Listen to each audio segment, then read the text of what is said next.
কুমিল্লায় হেয়ার ট্রিটমেন্টের ভালো পার্লার খুঁজতে খুঁজতে সেদিন আমি চলে গিয়েছিলাম মাবেন্স মেকআপ অ্যান্ড হেয়ার স্টুডিওতে। আমি সকাল 10টায় তাদের অ্যাপয়েন্টমেন্ট নিয়েছিলাম ফ্রাইডেতে, যেহেতু ওই দিন ছুটির দিন ছিল, তাই আমি সকাল সকালই তাদের পার্লারে চলে যাই। আর পার্লারে গিয়ে প্রথমে আমি আমার বিফোর হেয়ার গুলার একটু ভিডিওস নিয়ে নিচ্ছি। আমার চুলগুলা দেখেন কত বেশি পাতলা হয়ে গেছে। তারপর সাইফুল ভাইয়া আসেন, এন্ড সাইফুল ভাইয়া সহ আমি এখানে একটা ভিডিও ক্লিপ নিচ্ছিলাম। সাইফুল ভাইয়া ধরে বলছিল যে চুলের কি যে অবস্থা করেছেন আপনি। তারপর এই ভিডিওটার পরে আমি চলে যাই হেয়ার ওয়াশে। আমি যাওয়ার পরেই তারা হেয়ার ওয়াশ করে প্রথমে, তারপর হেয়ার ড্রায়ারটা করেছিল।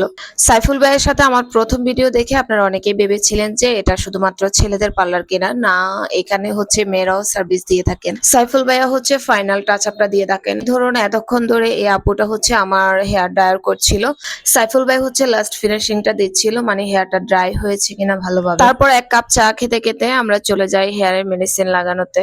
সাইফুল ভাইয়ের পার্লারে কিন্তু এই চাটা খুবই মজা লাগে আমার, কারণ আমি চাই যেহেতু একটু সুগারটা কম খাই, তাই। আর চায়ের কালারটা কি যে সুন্দর হয়। তো হেয়ারে মেডিসিনটা লাগানোর পরে আমার একটু চোখ জ্বলছিল, কেন জানি না, আমার হয়তোবা চোখে একটু প্রবলেম সেজন্য। আর মেডিসিনটাও নাকি একটু চোখ জ্বলে ভাইয়া বলল। হাফ অ্যান আওয়ারের মতো হেয়ারে মেডিসিনটা থাকে, তারপর শুরু হয়ে যায় আমার চুলের উপর অত্যাচার, টানাটানি। আর সবাই অনেক বেশি মজা করছিলাম, যেটা তোমরা একটু পরে ভিডিও দেখলে বুঝতে পারবা। সবাই মাশাআল্লাহ খুবই আন্তরিক। আমার সাথেও এটা হয় মাঝে মধ্যে। এত রাগা রাগি মনে হয় ভুলে যাই যে কি জন্য রাগ করছিলাম। আমি রাগতে করছিলাম। সবাই মিলে প্রচুর হাসাহাসি করেছি, মজা করেছি। আচ্ছা বলো তো তোমরা, এই লুকে আমাকে কেমন লাগছে?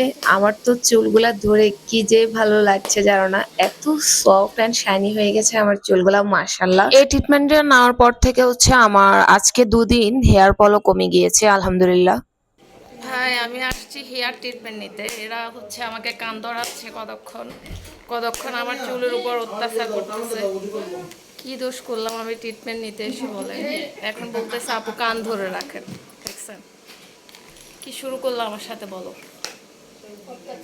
অত্যাচার। সাইফুল ভাইয়া এসে লাস্ট ফিনিশিংটা দিচ্ছে, আর ভাইয়া এসে বলতেছে আপু আপনার চুল এত লম্বা যে আমি টানতে টানতে একদম বসে পড়া লাগতেছে। এগুলা নিয়ে মূলত হাসাহাসি করছিলাম। তারপর এই তো একদমই শেষের দিকে যা আমার চুল নিয়ে, আল্লাহ। আমার হেয়ারের কাজ এখানে মোমো আপু এন্ড সাইফুল ভাই, তারা দুজনে পার্লারটা পরিচালনা করেন। আর এখানে দুজন মিলে আমার হেয়ারের লাস্ট ফিনিশিংটা দিচ্ছে।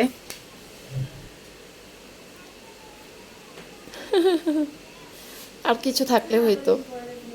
না আলহামদুলিল্লাহ, এই যে আরো আছে না। ও আছে, আমি ভাবছিলাম এখানেই বোধহয় শেষ। না না, এত তাড়াতাড়ি শেষ হলে কেমন হইলো? নিজের হেয়ার নিয়ে নিজে কনফিউশনে পড়েছিলাম, অল্প চুল হলে যা হয় আর কি। আমি আমার চুল দেখে লাস্টে নিজেই মুগ্ধ। হ্যাঁ, নাইস। চুল আমাদের চেহারার সৌন্দর্য বাড়ায়, আর এই চুল তো যাকে তাকে দেওয়া যায় না ট্রিটমেন্টের জন্য।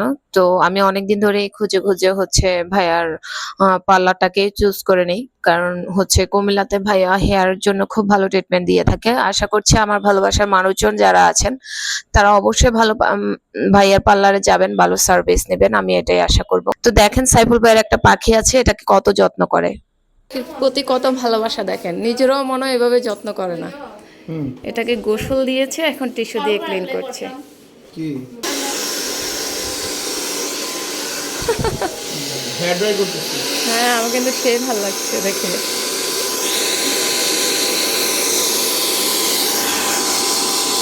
ঠান্ডা লাগবে তাই শুকাই দিচ্ছে। অনেক কিউট মাশাআল্লাহ। পাখির প্রতি এবং বিড়ালের প্রতি আমি দেখেছি অনেক মানুষেরই ভীষণ ভালোবাসা, তারা একদম নিজের বেবির মতো করে পাখি কিংবা বিড়ালকে যত্ন করে, এটা আমার খুব ভালো লাগে।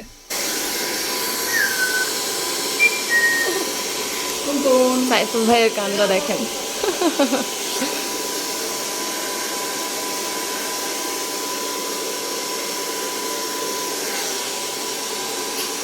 ওর নাম টুনটুন। কিউট না?